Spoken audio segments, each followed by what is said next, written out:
in recognition of the fact that instructing such a pivotally important position in Outward Bound, generally New York City Outward Bound specifically, and such a demanding job, which you eloquently described. And so what I would say about Jeff is really quite simply that, like Badri, he embodies the qualities of excellence and professionalism, and it's my pleasure to present to Eric on Jeff our other Compass Rose, our 2009 Compass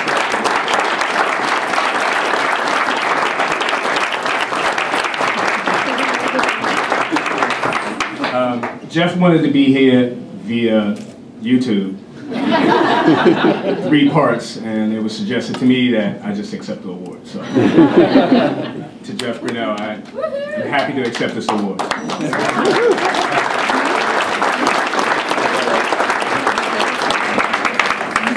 So I'm going to close the program by presenting one more award that's become tradition at this reception, and it's the New York City Outward Bound Founders Award.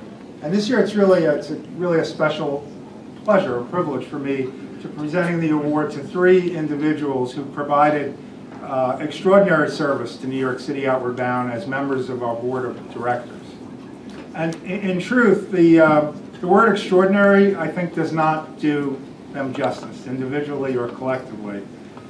In every case, their contributions to New York City Outward Bound have been deep and profound.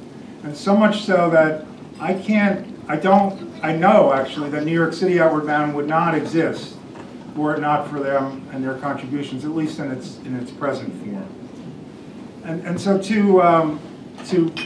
what we would like to do is to present to them a really very simple, but we think especially meaningful symbol of our care, of our regard, our affection, and our appreciation of them. And that's a New York City Outward Bound pin. And those of you who've been on an Outward Bound course know that a pin is not something that's awarded lightly. It's something that you do not get as of right, just for participating in Outward Bound. In fact, there are many people who come off of Outward Bound courses having not received their pin and come back at some future point in time when they feel like they've really earned the pin. Well, and what I would say about these 3 individuals is they've earned their pins and then some. I was saying before that I was trying to catalog in my mind the ways in which they've helped this organization, and we would be here all night if I gave you that list. And the other thing that I want to say is that, kind of back to my 20th anniversary theme, is that all 3 of these people are people who I've probably made hundreds of requests of over the years, and I can't remember a single no from any one of them. So it really is a pleasure and a privilege for me to present a 2009 New York City Outward Bound Founders Award to Carolyn Shin, to Steve Ratner, and to Ed Schlossberg.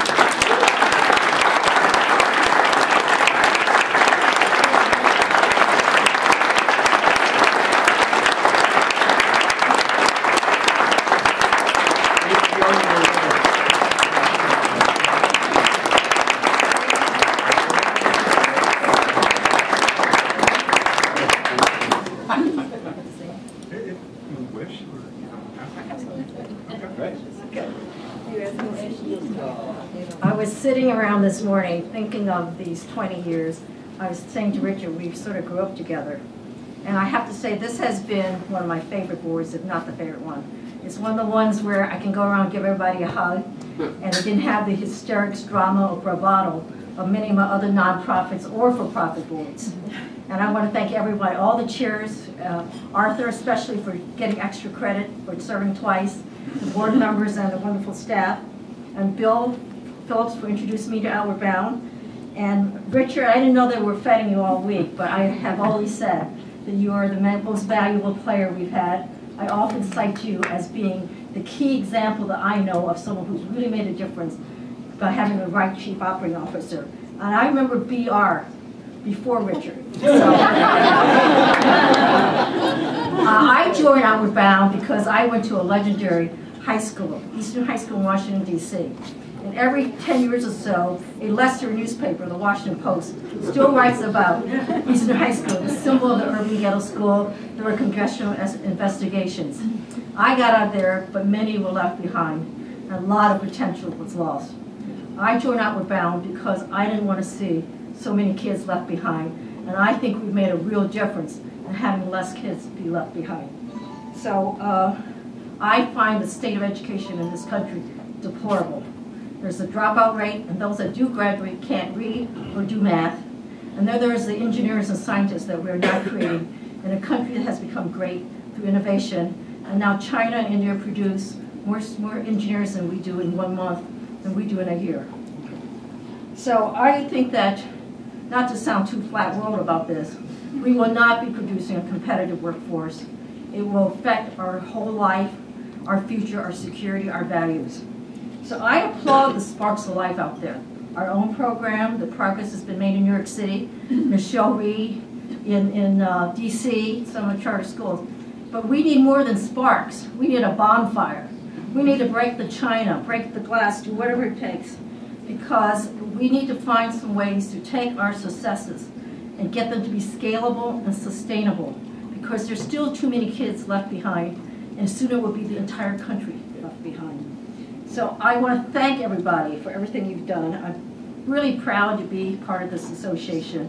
And I know you guys have worked especially tough in these recession times. But you know, it's not Miller time. It's time for us all to renew our commitment to fixing education in this country.